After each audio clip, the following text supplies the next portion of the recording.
दादा जरांगे पाटलांनी वेळोवेळी सरकारला उपोषणाच्या माध्यमातून मराठा समाजाच्या मागण्यासाठी लक्ष वेधले आणि मराठा समाजाची मागणी मंजूर करतो म्हणून मुख्यमंत्र्यांनी आश्वासन दिलं।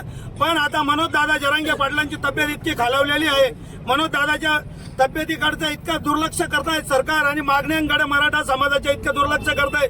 पण मनोज दादा जरांगे पाटलाच्या तब्येतीला किंवा मनोज दादांना काही झालं तर सर्वच जबाबदार या सरकार राहील, कारण महाराष्ट्र काही झालं तरी सरकार जबाबदार राहील, कारण मनोज दादा जरांगे पाटलाची तब्येत जर काही मनोज दादाच्या तब्येतीला काही झालं तर नक्कीच महाराष्ट्र पेटल्याशिवाय राहणार नाही, ही सरकारने नोंद घ्यावी।